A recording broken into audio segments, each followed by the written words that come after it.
오늘 아침 일라디오. 요즘 아이들 겨울방학이 한창인데요.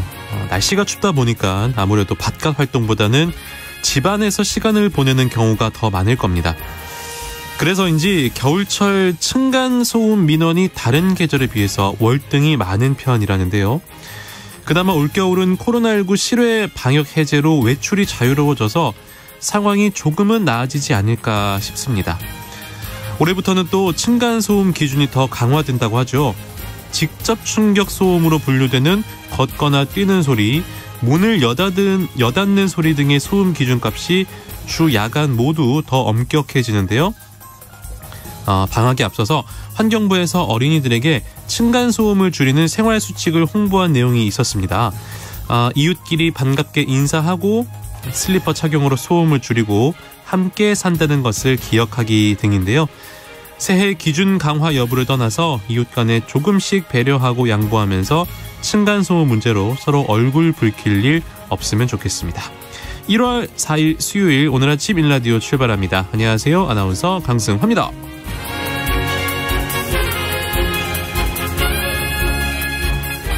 오늘 아침 일라디오 오늘도 여러분과 생방송으로 함께하겠습니다. 방송에 참여하실 분들 단문 50원, 장문 100원이 드는 유료 문자 샵 9730 이용하셔도 되고요. 유튜브에 KBS 일라디오 공식 채널 검색하고 들어오시면 채팅창에 참여하실 수 있습니다. 콩 어플리케이션에서도 일라디오를 보이는 라디오로 함께 하실 수 있습니다. 유익한 정보와 살아있는 이야기가 있습니다. KBS 오늘 아침 일라디오. 해외 소식 조윤주 외신캐스터와 함께합니다. 어서 오세요. 네, 안녕하세요. 점점 지구상의 인구가 늘어나고 있습니다. 그래서 이 인구를 먹여 살릴 수 있는 해법, 간작이다라는 연구 결과가 나왔네요. 네, 사이즈기라고도 하는데요. 네. 이 한 경작지에 두 종류 이상의 작물을 같이 재배하는 방식입니다. 말씀하신 것처럼 지구촌의 인구를 먹여 살리는데 도움이 되는 지속 가능한 방식이라는 건데요. 네. 네덜란드 바이닝언 대학의 식물학과 부교수인 봅게 박사가 이끄는 연구팀이 간작이 단일 작물 경작대와 비슷하거나 더 많은 단백질을 산출한다는 분석 결과를 발표했습니다.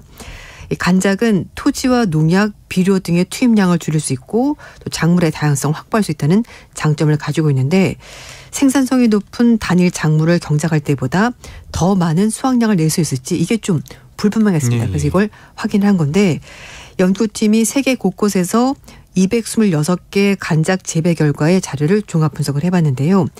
이 중에서 한 절반 정도인 132건은 곡물 나달 그리고 칼로리, 단백질 생산량을 분석을 했고요. 토지와 질소 비료 투입량을 고려해서 생산 효율성도 같이 산출을 해봤습니다. 그랬더니 두 종류의 작물을 섞어서 심은 간작이 각각 심었을 때와 비교했을 때 같은 양의 곡물을 생산하는데 필요한 토지 면적이 19% 적어서 생산 효율성이 높은 것으로 나타났습니다. 땅을 아낀다는 거죠? 네, 맞습니다. 그리고 총 단백질 생산량에서는 간작이나 단일 재배 양식 비슷했는데요. 절반 정도 47%에서는 간작이 오히려 단백질 생산량 더 높은 것으로 파악됐습니다. 특히 옥수수와 콩을 같이 심었을 때 단백질 생산량이 높았는데요. 질소 비료 효율을 고려했을 때 단백질 생산량 증가가 훨씬 더 뚜렷하게 나타났다고 합니다. 연구팀은 간작이 평균적으로 곡물 생산량은 크게 늘리지는 못하지만 생산성이 높은 곡물과 또 비슷하거나 더 많은 단백질을 생산하기 때문에 유리한 측면이 있고 또 하나 작물의 다양성을 늘리고 경작을 지속하는 그런 장점을 가지고 있다고 제시했습니다. 그렇군요.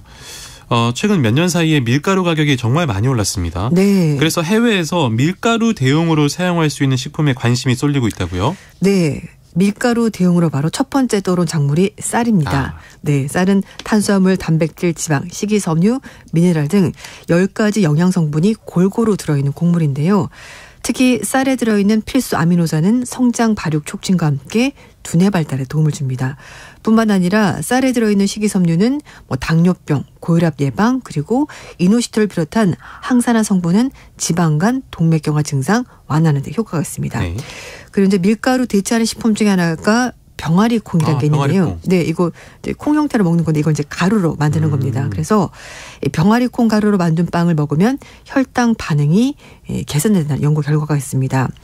영국의 킹스 칼리지 런던 대학교 연구팀이 이 병아리 콩을 재분해해서 가루로 만들어서 이걸 빵으로 섭취한 사람들은 혈당 반응이 그렇지 않은 사람에 비해서 40% 낮게 나왔다고 하고요. 그리고 병아리 콩 가루가 농축된 빵에는 일반 빵보다 단백질, 칼슘, 식이섬유가 더 많이 들어있다고 합니다.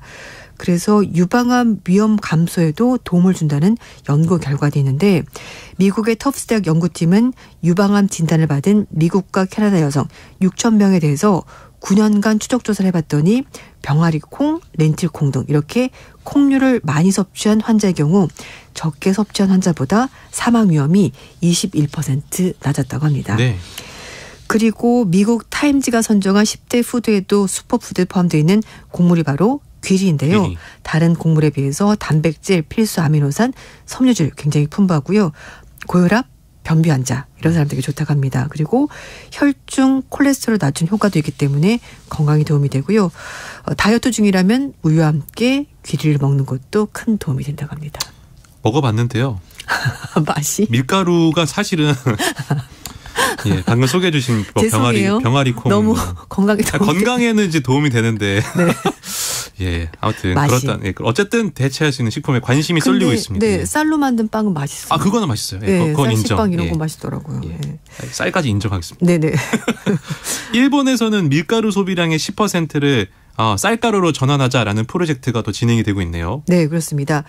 니가타현이 2008년부터 알텐 프로젝트 이제 그 쌀가루를 10% 섭취하자. 그러니까 수입 밀가루 대비해서 10% 이상 쌀가루로 전환하자라는 이 프로젝트 골자인데요. 이게 사실 니가타현에서 시작이 된 건데 이 프로젝트가 이제 일본 전국적으로 주목을 받고 있다고 합니다. 네. 고시히카리 들어보셨죠? 이거 네, 들어봤죠. 굉장히 네. 유명한 유명하죠. 쌀 그 품종인데 니가타현에서 이걸 많이 생산한다고 합니다. 그래서 니가타현이 이건 사실 고시히카리는 밥에서 먹을 때, 밥으로 먹을 때 생산한 쌀인데 그게 아니라 이제 이걸 가루로 이제 재배 전환한다고 하는데요. 말씀드린 것처럼 이제 서구식 식생활이 워낙 확대가 되다 보니까 쌀보다는 밀가루를 많이 먹지 않습니까? 그래서 그렇죠. 대신에 쌀 소비를 좀 늘려보자라는 그런 이제 프로젝트가 되는 건데, 그 니가타현이 일단 쌀 가루용 쌀의 생산비를 낮추는 작업을 진행했다고 하는데, 농가가 생산할 때 부담도 좀 덜어주고, 뭐 제분업체나 식료품 업체들도 같이 협력하기 위해서는 좀 제조 원가 낮추는 게 중요하다고 하거든요. 그래서 그런 부분을 이제 보충해주기 위해서 니가타현을 개발한 미세 제분 특허 기술을 전국적으로 공개했다고 하고요. 또 제분과 가공 기술을 향상하기 위해서 산학관 이 공동 연구도 추진하고 있고, 특히 미래의 고객이 될 학생들에게 쌀가루 이용한 면, 빵을 제공하는 급식 교육도 같이 진행을 하고 있습니다. 그러니까 입맛을 거기에 맞추는 거죠. 밀가루가 아니라 쌀가루 익숙하도록. 그러면 쌀빵 뭐 이런 거 준다는 건가요? 네, 맞습니다. 네, 설명을 좀 해주시죠. 네, 일단 일본의 농림수산성 관계자에 따르면 니가타현대에 있는 초등학교, 중학교 가운데 쌀가루로 만든 빵이나 면을 급식에서 제공한 학교가 70% 이상 된다고 합니다. 그 호빵맨이란 캐릭터 아시죠? 유명하죠. 그래서 예, 이걸 가지고 이제 캐릭터 제작 의뢰해서 전국적으로 마케팅 활동을 했는데 이것도 쌀가루로 만든 제품 홍보하는데 큰 도움이 됐다고 합니다. 네. 니가타현은 또 쌀가루 이용을 늘리기 위해서 식품 제조업체 등이 니가타현산 쌀가루를 활용해서 신제품을 개발하면 필요한 비용 일부를 보조하는 사업도 진행을 하고 있습니다. 그래서 쌀가루 이용한 생파스타면, 우동 겉면, 뭐 쌀가루, 쌀빵가루 이런 것들 굉장히 다양한 상품들이 개발이 됐고요. 뿐만 아니라 대형 식품업체와 연계해서 컵라면, 과자 등의 상품도 선보이고 있고 또 편의점, 일본 편의점이 워낙 유명하니까 예, 제품도 많고 그래서 편의점 업계와 협업해서 독자 상품을 개발하는 데도 공을 들이고 있다고 합니다. 이 프로젝트 적극적으로 추진하는 기업이나 단체와 네트워크를 형성하기 위해서 이 알텐 프로젝트 응원기업 제도를 운영하는 것도 업계와 협력하는 노력의 일환이라고 하는데요. 지금 이 프로젝트 응원기업이 150개 정도 된다고 합니다. 그렇군요. 우리나라도 지금 쌀 소비가 많이 줄어서 그렇죠. 농민분들이 걱정인데 우리도 한번 이런 것들 또 진지하게 고민을 해봐야 되는 시기가 아닌가라는 생각이 듭니다. 맞습니다. 일본 소식 하나 더 볼게요. 일본에서 백엔 초밥 업체, 그러니까 우리나라로 치면 한 1,000원 정도 하는 그렇죠. 이 초밥 업체가 가격을 올려서 회전 초밥 업체들 사이에서 희비가 엇갈리고 있다. 요거 무슨 얘기입니까? 그 업체들도 약간 이제 고급화 전략해서 네. 이제 조금 가격 올리는 업체 하지만 아니야, 우린 그냥 이 가격으로 싸게 팔 거야라고 해서 하는 업체들이 있는데 막상 가격을 올렸더니 손님이 뚝 떨어진 겁니다. 많이 줄었어요. 백엔이어서 갔던 거네요. 네, 맞아요. 그래서 그냥 백엔을 유지했던 그 업체들은 또 손님이 느는 그런 효과가 있는데요. 이 저렴한 가격을 무기 삼아 성장했었던 일본의 회전초밥 업계가 이 백엔 초밥 가격 전략에 따라서 업체별로 희비가 엇갈리는 그런 현상이 벌어졌습니다. 네. 백엔 초밥 가격을 올리거나 유지하는데 이런 업체들은 이제 고객이 좀 줄어들어가는 올린 곳은 다 네, 손님이 줄었습니다. 줄어든 거군요. 요미르 신문이 보도한 내용인데 일본 최대 회전초밥 기업인 스시로는요. 10월 달부터 그러니까 작년인데요. 대부분 점포에서 1984년 창업 이후 유지했었던 백엔 초밥 가격을 이거는 너무 오래 올릴만한 시기 아닌가요? 근데 일본이 장기간 또 그 저물가 그렇죠. 뭐 였잖아요. 그랬었죠. 예, 근데 요즘은 사실 그래도 일본도 39년간 그러니까. 지금 유지했었는데 예, 그런데 예, 일본 사실 지금 물가가 오르고 있거든요. 일본도. 네. 그래서 세금을 포함하면 한 접시에 110엔인데 이걸 120엔으로 10엔 인상했습니다. 100원 올린 거네요. 네, 맞습니다. 그런데 엔화가치 하락으로 회전초밥 인기 재료인 참치, 연어 등 수입 물가가 올랐기 때문에 업체 측은 어쩔 수 없이 우리도 올리는 거다라고 얘기를 한 겁니다. 네, 그런데 막상 그렇게 했더니 고객이 감사한 겁니다. 점포 매출은 18에서 25%, 고객 수는 20에서 27% 줄었다는 겁니다. 다시 내려야겠는데. 네, 그렇습니다. 너무 손실이 큰데. 네. 네, 그리고 2위 업체가 구라스시라는 곳인데요. 여기도 백엔 초밥의 세금 포함 금액을 110엔에서 115엔으로 인상을 했습니다. 네. 대신에 220엔짜리 고급 초밥이 있는데요. 이건 가격을 165엔으로 내렸는데 어쨌든 결론적으로 봤더니 이용하는 고객 수가 10% 미만 정도 어쨌든 줄었다고 합니다. 여기는 전략적으로. 네. 비싼 것만 조금 가격을 낮추고 잘 많이 안 먹는. 그래도 어쨌든 줄긴 줄었다. 한 10% 정도 줄었다. 네, 줄었다. 근데 3위 업체인 하마스시 그리고 4위 업체인 가파스시는요. 백엔 초밥을 계속해서 판매를 하고 있습니다. 이 회사도 이제 기회라고 보는 거군요. 맞습니다. 네. 그래서 그래서 가파스시는 9월 달에 백엔 초밥 종류를 50% 늘린 겁니다. 이게 아주 그냥 공격적으로. 네, 맞습니다. 그래서 이 회사 관계자는 10월 이후에 근처에 있는 경쟁업체가 있는 점포는 특히 손님이 늘었다. 이렇게 얘기를 했는데요. 일본에서 10월 달 소비자 물가가 작년 동기 대비 3.6% 오르면서 40년 8개월 만에 최고 상승률을 기록하면서 이례적으로 물가가 많이 올랐습니다. 일본의 음식 평론가는 회전초밥 업계에서는 상위 업체와 차별하려는 이 가격에 굉장히 의존하는 걸 현실화하면서 만약에 이제 여러 가지 이유 때문에 비용이 올라가게 되면은 어쩌면 이제는 백엔 초밥은 시장에서 사라질 것 같다. 이렇게 전망했습니다. 그렇군요. 일본에서도 이런 이 물가에 대해서 여러 가지 또 고충이 있었다는 사실까지 들으면서 오늘 해외 소식은 여기서 마치겠습니다. 외신캐스터 조윤주 씨와 함께했습니다. 고맙습니다. 네, 감사합니다.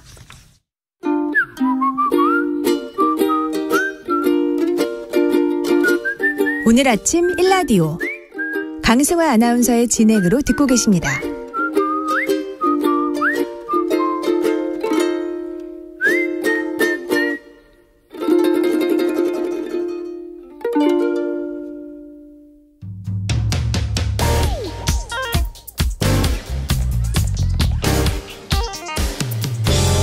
오늘 아침 뉴스 브리핑. 뉴스 브리핑 정상근 기자 연결하겠습니다. 안녕하세요. 네, 안녕하십니까. 정부가 홍콩이나 마카오에서 입국하는 사람들에 대해서도 방역을 강화하기로 했습니까? 네, 중국발 입국자에 대해 이번 주부터 시행 중인 입국 검역 조치 중 일부를 오는 7일부터는 이 중국 인접 지역인 홍콩, 마카오 출발 입국자에 대해서도 확대 적용한다고 중앙방역대책본부가 밝혔습니다. 이 적용되는 검역 조치는 출국 48시간 전 PCR 검사 또는 24시간 전 전문가용 신속 항원 검사 음성 확인서 제출이고요. 이 항공기 탑승 전 검역 정보 입력을 의무화하는 것입니다. 한편 지난 월요일 하루 중국에서 입국하는 단기 체류 외국인 309명에 대한 코로나19 검사를 벌인 결과 총 61명이 확진된 것으로 확인됐는데요. 5명 중 1명꼴로 확진자가 나왔습니다. 네, 그런데 방역 시스템에 허점도 드러났다고요? 네, 장기 체류 외국인이나 내국인은 공항에서 PCR 검사를 받지 않아도 되는데요. 대신 입국한 지 하루 안에 검사를 받아야 하는데 이 안내가 제대로 되지 않고 있다라는 지적이 나오고 있습니다. 게다가 질병관리청 시스템에 오류가 생기면서 이 중국발 입국자 명단이 제대로 각 지자체에 전달이 안 된 것으로 확인됐는데요. 그러다 보니 동선 추적도 안 된 상황입니다. 지난 월요일 하루 중국에서 입국한 사람이 모두 1,000명이 넘었는데 이 단기 체류 외국인 300여 명만 검사를 한 상황이어서 700여 명 정도가 통제망에서 벗어난 셈이 됐습니다. 게다가 중국에 들렀다가 다른 나라에서 들어오는 사람은 여전히 감시 대상에서 빠져 있다라는 지적도 나오고 있습니다. 아니, 중국의 코로나19 상황이 대체 어떻게 이렇습니까? 중국의 방역 당국은 지금 사실상 손을 놓은 상태입니다. 네. 그래서 정확한 확진자 수는 알 수 없습니다만, 이 타이완의 매체에 따르면 이 중국의 감염자 수가 6억 명을 넘어섰다라고 전하고 있습니다. 이 전 세계 누적 감염자 수가 6억 6천만 명 정도에 달하는 것으로 알려져 있으니까 이 불과 한 달 만에 중국에서 이에 육박하는 확진자가 나온 셈입니다. 실제로 쓰촨성 방역당국이 주민 70만 명을 대상으로 표본 조사를 벌인 결과 이 80% 이상이 감염된 것으로 확인된 상황입니다. 특히 최근 세계 각국에서 급속하게 확산되고 있는 XBB 변이 역시 중국에서 발견이 됐는데요. 이 XBB 변이는 항체 치료제와 오미크론 백신의 강한 저항력을 갖춰서 재감염률이 높은 것으로 알려져 있습니다. 네. 근데 중국은 자국민들에 대한 이 같은 입국 제한에 대해서 비난을 하고 있군요. 네, 세계 각국이 중국발 입국자 규제를 강화하자 이 중국 정부는 이를 두고 과학적 근거가 부족한 과도한 조치라며 비난을 하고 있습니다. 예, 각국의 규제 움직임이 시작되자 중국 입국자에 대한 검역 강화가 정상적인 교류 협력에 영향을 줘서는 안 된다라는 입장을 밝힌 바 있는데 그보다 더 입장이 강경해진 상황입니다. 또한 중국은 이에 상응하는 조치도 취하겠다라고 경고하기도 했습니다. 네, 우리 국내 코로나19 상황은 현재 어떻습니까? 네, 어제 발표된 코로나19 신규 확진자 수는 8만 1,056명이었습니다. 이 주말 검사 건수 감소 영향이 끝나면서 그 전날에 3.6배에 이르렀습니다만 지난주 화요일 발표와 비교해 보면 6,500여 명이 적습니다. 위중증 환자는 620명으로 사흘째 600명대를 이어가고 있고요. 사망자는 29명이 나왔습니다. 네, 다음 소식으로 가볼까요? 정부가 부동산 규제를 대부분 해제한다고 발표했네요. 네, 정부가 서울 강남 3구와 용산을 제외한 수도권 지역의 부동산 규제를 모두 풀기로 확정했습니다. 이 분양가 상한제 적용까지도 모두 해제를 했는데요. 현 정부 들어 이뤄진 부동산 규제 해제는 이번이 벌써 네 번째로 윤석열 정부 취임 6개월이 채 안 돼서 전국에 퍼져 있던 규제 지역이 서울 4곳으로 줄어들게 된 상황입니다. 이렇게 정부가 규제를 한꺼번에 풀고 있는 것은 그만큼 이 부동산 거래 절벽이 심각해지고 있다라는 의미인데요. 이 청약 인기까지 시들해지면서 이 전국 곳곳에서 미분양 사태도 속출하고 있고요. 이 자금 확보가 안 되면서 건설사와 돈 빌려준 금융사까지 무너질 수 있다라는 우려도 나옵니다. 이 규제 지역에서 벗어나면 보유세, 양도세 같은 다주택자 중과세가 사라지고 이 주택담보대출 비율도 최대 70%까지 늘어납니다. 또한 분양가 상한제가 해제되는 지역은 전매 제한, 실거주 의무도 해제가 되는데요. 다만 총부채 원리금 상환 비율 규제는 여전히 남아 있어서요. 총 대출액 1억 원을 넘는 개인 대출자는 연간 원리금 상환액이 연소득의 40%를 넘을 수가 없습니다. 네. 조 바이든 미국 대통령, 윤석열 대통령의 미국 핵 공동운용 구상에 대한 입장을 밝혔습니다. 네, 지난 월요일 공개된 조선일보 인터뷰에 따르면 윤석열 대통령은 북핵 문제의 실효적 확장 억제를 위해서 미국과 핵에 대한 공동기획, 공동연습 개념을 논의하고 있다라며 미국도 상당히 긍정적이라고 말했습니다. 핵무기는 미국의 것이지만 사실상 우리와 공동으로 사용한다라는 구상인데요. 윤석열 대통령은 사실상 핵 공유 못지않은 실효적인 방안이라고 말한 바도 있습니다. 그런데 조 바이든 미국 대통령이 윤석열 대통령의 이런 발언을 노라는 한마디로 일축을 했습니다. 이어 미국의 국가안전보장회의 역시 이 북한의 핵무기 사용을 저지하는 방안을 한국과 논의 중이지만 핵 공동연습을 논의하고 있는 것은 아니다라고 밝혔습니다. 이에 대통령실 측은 이 바이든 대통령에게 질문한 기자가 거두절미를 하고 공동 핵 연습을 논의하고 있는지 물어보니까 이 바이든 대통령은 당연히 아니라고 답할 수밖에 없었던 것이다라고 말했습니다. 공동 핵 연습은 핵 보유국들 사이에서나 가능한 용어라는 설명인데요. 네. 이 한미가 논의 중인 공동 연습과 이 미국 기자가 질문한 공동 핵 연습은 다른 개념이라는 겁니다. 미국 측은 한국과 북핵 위기 공동 훈련은 계획하고 있다라면서도 확장 억제라는 기존의 표현을 계속 사용했습니다. 이태원 참사 뒤에 극단적인 선택을 했던 10대 학생 역시 참사 희생자로 인정하기로 했습니다. 네, 이태원 참사에서 살아남았지만 트라우마에 극단적인 선택을 한 고등학생이 참사 희생자로 인정이 됐습니다. 행정안전부는 어제 이 학생을 희생자로 인정한다라고 발표했는데요. 이에 따라 이태원 참사 희생자는 158명에서 159명이 됐습니다. 학생의 모친은 최근 아이도 이번 참사의 희생자인데 유가족 지원을 위한 어떤 기관으로부터도 연락을 받지 못했다라고 토로한 바 있습니다. 한편 이태원 참사 국정조사 특위의 활동 시한이 오는 7일까지인데요. 여야가 국정조사 기간 연장을 두고 협의에 돌입했지만 어제는 결론을 내지 못했습니다. 이 국민의힘 내부에서는 기간 연장에 대한 반대의 목소리도 나오고 있는데요. 연장이 되더라도 닥터카 탑승 논란이 불거진 민주당 신현영 의원을 증인으로 채택해야 한다라고 국민의힘은 요구를 하고 있고요. 반면 민주당은 유족과 생존자가 증인, 참고인으로 참여하는 청문회를 해야 한다라는 입장입니다. 네. 정치권 소식도 만나보겠습니다.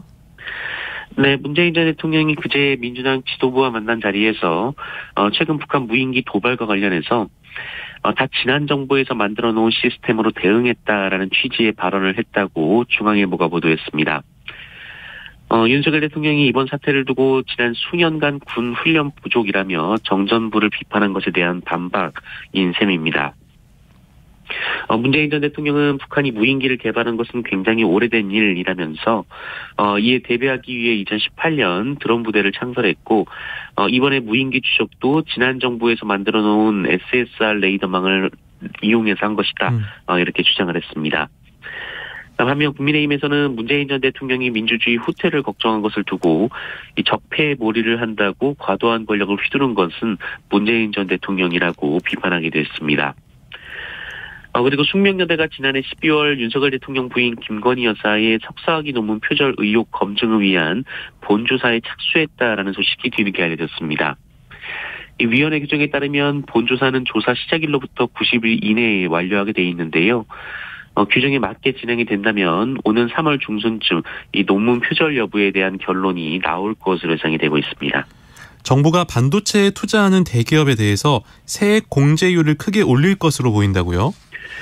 네, 정부가 어제 반도체 투자 세제 지원 강화 방안을 발표했는데요. 이에 따르면 앞으로 반도체 산업 시설에 투자하는 대기업은 이 투자액의 15%를 세금에서 감면받게 될 것으로 보입니다. 여기에 추가 투자 증가분에 대한 혜택까지 고려하면 이 시설 투자 세액 공제율은 최대 25%까지 올라갈 것으로 보입니다. 현재 반도체, 배터리, 백신, 디스플레이 등 이 국가 전략 기술의 연간 시설 투자에 대한 세액 공제율은 대기업을 기준으로 8%인데요. 공제율이 현재의 2배 정도 올라가게 되는 것입니다. 이 중소기업의 경우 현재는 이 공제율이 16%인데 이것이 25%로 올라가고요. 이 투자 증가분을 포함한 최고 세액 공제율은 35%에 달합니다. 정부는 이번 개정안으로 내년 세수가 3조 6,500억 원 감소할 것으로 추산했고요.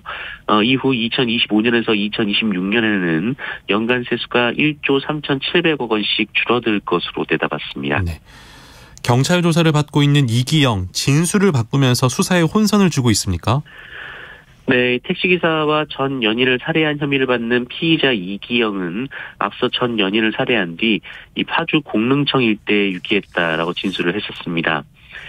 그런데 어제 강가에 묻었다라고 말을 바꿨는데요. 지난달 27일부터 경찰이 수색 작업을 벌인 지 8일째인데 이 유기했다라는 말 한마디에 경찰이 엿새 동안 공릉천 수색에를 집중할 것을 알면서도 이제야 묻었다라고 얘기를 하며 수사에 혼선을 준 것입니다. 언론 보도에 따르면 이기영은 경찰에서 그냥 그 강 중심부를 집중적으로 파면 찾을 수 있을 것이다라는 애매한 진술을 한 것으로 알려졌는데요. 네. 이에 따라 경찰 20여 명과 굴착기가 동원됐지만 결국 시신을 찾지 못한 상황입니다. 한편 이기영의 집에서 발견된 혈흔과 머리카락 등에서 이 4명의 DNA가 검출됐습니다. 국립과학수사연구원 분석 결과 해당 유전자는 남성 1명과 여성 3명의 것으로 나타났는데 피해자들의 것인지 여부 등은 확인 중에 있습니다. 네, 마지막 소식 보겠습니다. 올해부터는 로또 3등까지는 세금을 떼지 않는다고요? 네, 올해부터 200만 원 이하 복권 당첨금에 세금을 떼지 않는다라고 기획재정부가 밝혔습니다. 기획재정부는 소득세법 개정에 따라 복권 당첨금 비과세 기준이 기존 5만 원에서 200만 원으로 상향됐다라고 밝혔는데요. 네, 로또 3등의 평균 수령액이 현금 150만 원 정도 됩니다.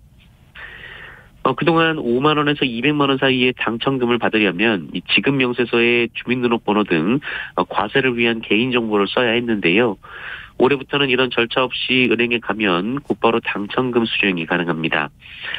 이는 지난해에 당첨된 복권이라도 올해 청구를 하게 되면 혜택을 받을 수가 있습니다. 네, 뉴스브리핑 정상근 기자였습니다. 고맙습니다. 고맙습니다.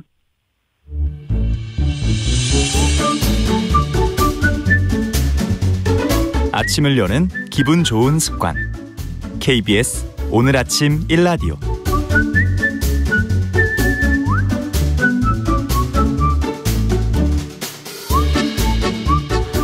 몇 해 전부터 청년층 귀농이 꾸준히 늘고 있다고 하죠. 철저한 준비 과정을 거친 뒤에 농촌이나 산촌에 정착해서 농사를 짓기 시작하는 청년들도 있고요. 자신의 생활 기반을 모두 지역으로 옮겨서 그곳에서 살아가는 다양한 삶을 선택하는 청년들의 소식을 접하게 됩니다. 실제로 지역에서 뿌리 내리고 살아가는 청년들의 이야기가 궁금할 때가 많은데요.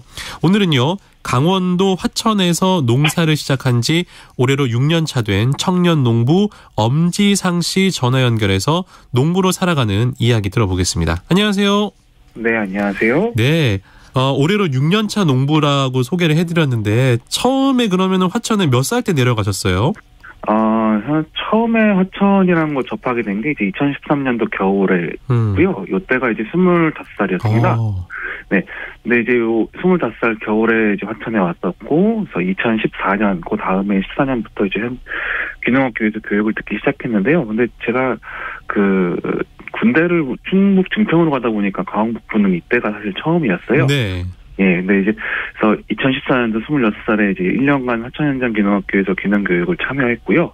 그리고 2015년도부터 17년도까지 귀농학교에서 3년간 사무장을 하고, 이제 2018년부터 현재까지 농사를 짓고 있습니다. 아, 그런 과정이 있으셨군요. 네. 근데 어느 날 갑자기, 내가 농사를 지어야겠다. 어떻게 그런 마음이 들었습니까? 사실 이렇게 농부라는 직업을 택한 게 나름대로 이제 고민을 많이 했습니다. 네. 고등학교 때만 해도 이제 제가 뭐 연구원이나 회사원 같은 직업을 좀 생각을 했었는데요. 네, 그러다가 이제 제가 20살 초반 때쯤 이제 정신적으로 좀 많이 힘들었어요. 원하지 않는 학과에 뭐 진학도 하고 뭐 여러 가지 이유가 좀 있어서 자존감을 좀 바닥을 치던 때였고, 또 그때 이제 주변 친구들이 하나둘 각자의 목표를 향해 좀 달려가는 모습을 보면서 좀 직업에 대해서 좀 이제 진지하게 나도 준비를 해야겠다 이런 생각을 했거든요. 이제 그때 직업에 대해서 이제 기준을 조금 두었는데, 그게 이제 첫째가 제가 이제 좋아하고 잘할 수 있는 일을 하는 거. 네. 둘째는 이제 정년이 없는 거. 그다음에 셋째는 대학 졸업 유무에 상관없이 이제 할 수 있는 직업.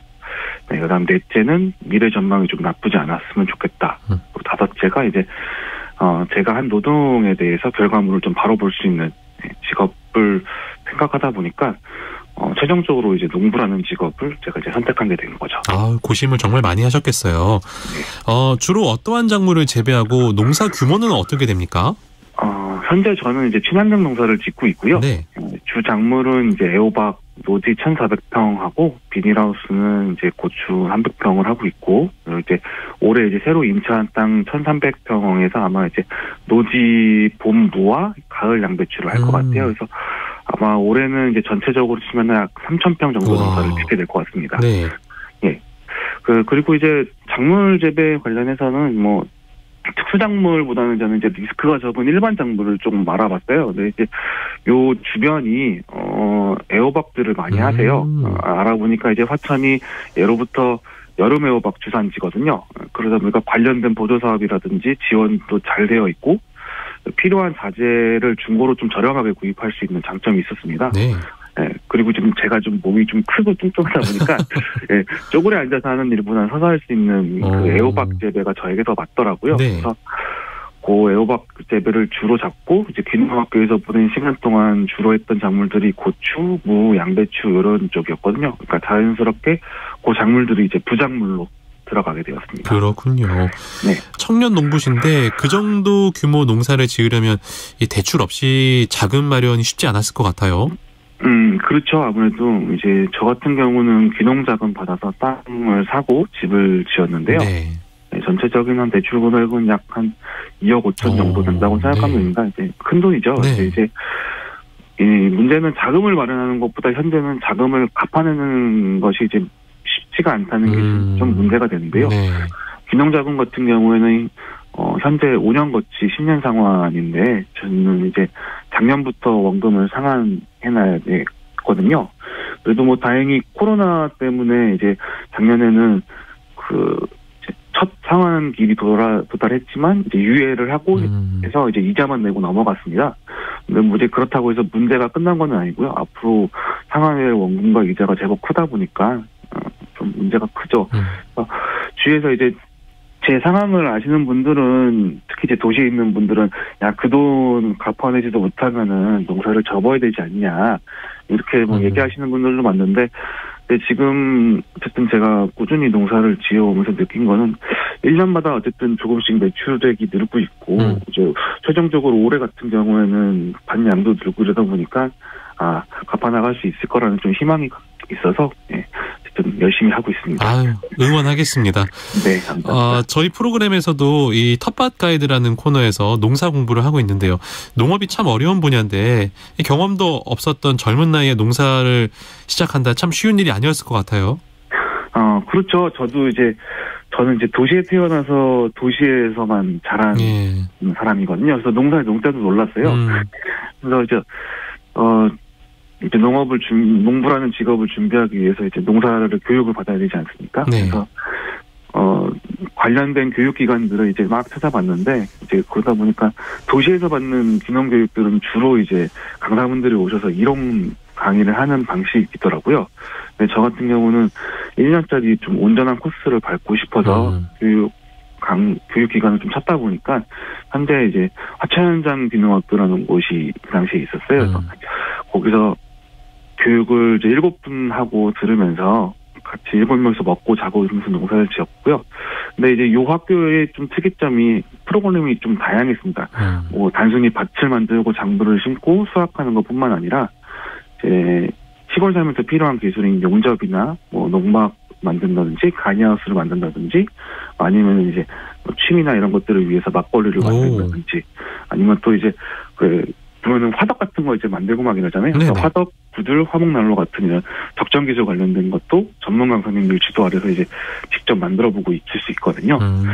그리고 현재 이제 화천에서 전업농 하시는 분들 댁으로 실습도 나가고 전국에 있는 농가들로 이제 견학도 가서 그런 게 참 좋았습니다.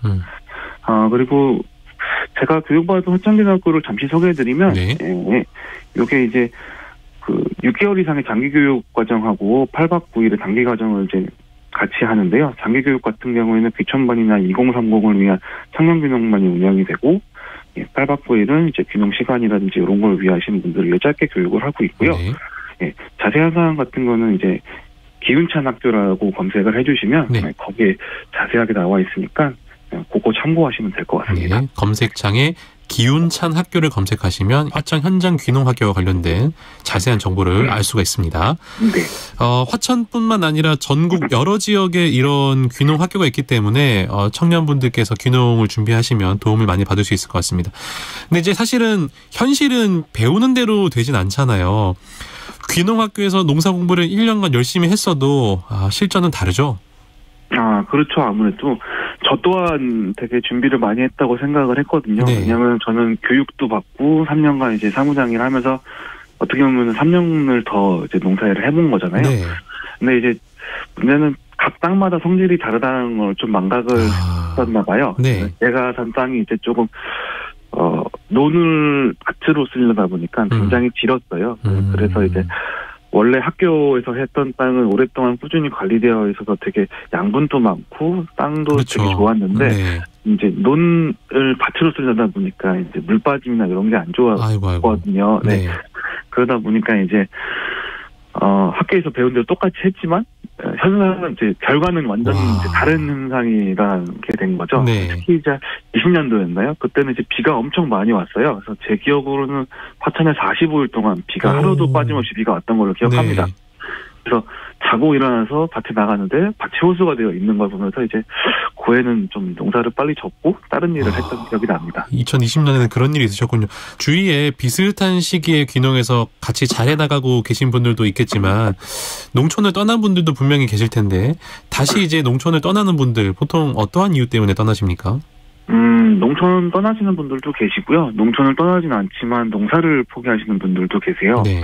뭐 여러 가지 이유가 있겠지만 가장 큰 이유는 돈 문제인 경우가 제일 많습니다. 네. 아무래도 초기에 땅을 사고 들어오게 되면 이제 저처럼 큰 대출을 받고 들어오는데 대출 대비 농사 수익이 잘 안 나는 경우가 좀 있거든요. 그래서 그러면은 본인이 가지고 있는 돈을 가지고 버텨야 되는데 정착 초기 한 2, 3년을 버티지 못하시면 떠나시거나 농사를 접고 귀촌 생활로 돌아가시는 분들이 좀 계시죠. 그렇군요. 지금 말씀 나누고 있는 엄지상 씨처럼 청년 농부들이 지역에 가서 자리를 잡고 열심히 살아가는 분들도 계시지만 갈수록 지방 소멸에 대한 걱정을 또 많이 하고 있습니다.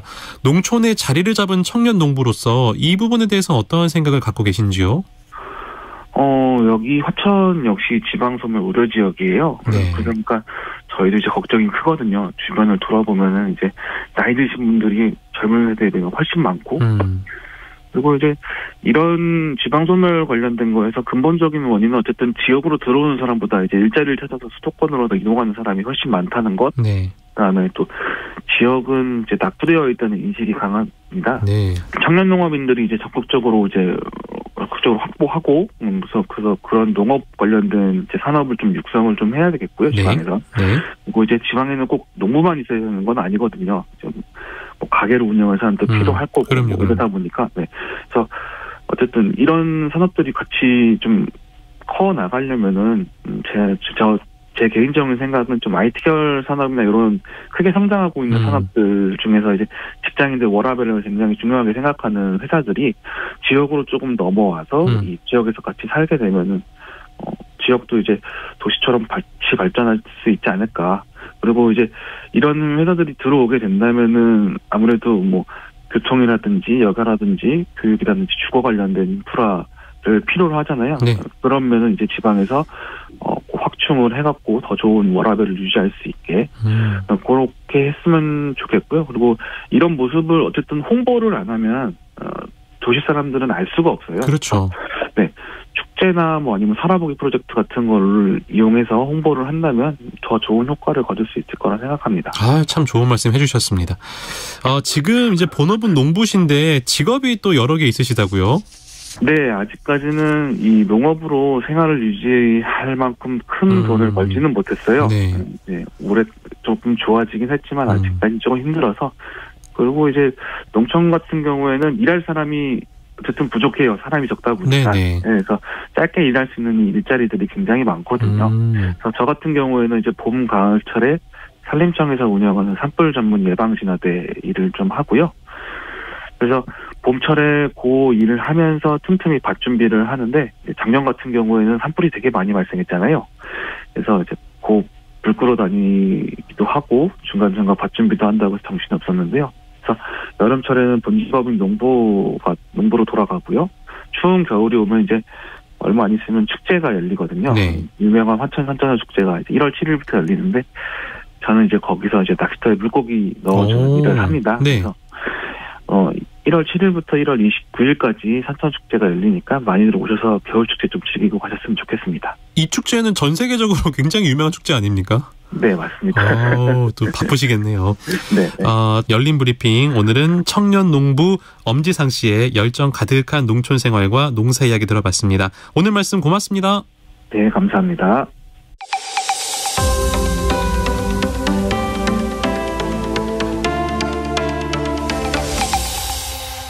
KBS 오늘 아침 일라디오. 네, 오늘도 많은 분들께서 문자 보내주셨는데요. 2583번님, 매일 식당으로 출근하면서 애청합니다. 주말에도 못 쉬고 일해서 수요일 정도가 되면 많이 피곤합니다. 그래도 오늘 아침 일라디오 방송 내용 들으며 힘을 내어봅니다. 라고 보내주셨습니다. 아유, 수요일이 참 힘들죠. 아유, 힘내시길 바라겠습니다. 1628번님, 이번 주 월요일부터 취업된 직장에 첫 출근하고 있습니다. 거리가 멀어서 회사 버스로 출근해요. 이 시간 즐겁게 방송 청취하며 출근합니다. 수고하세요. 라고 씩씩하게 보내주셨네요. 6824번님, 오늘도 유익한 정보 고맙습니다. 매일 오늘 아침 일라디오 덕분에 똑똑해지는 느낌입니다. 새해에도 열심히 청취하겠습니다. 라고 보내주셨습니다. 감사합니다. 자, 오늘 아침도 날씨가 제법 쌀쌀합니다. 중부 내륙과 경북 내륙에 한파특보가 발표된 가운데 내일 아침까지 춥겠습니다. 요즘에 또 감기 환자들이 정말 많거든요. 여러분, 감기 조심하시고 건강관리 잘하시길 바랍니다. 오늘 아침 일라디오 오늘 순서 여기까지입니다. 지금까지 아나운서 강승화였습니다. 고맙습니다.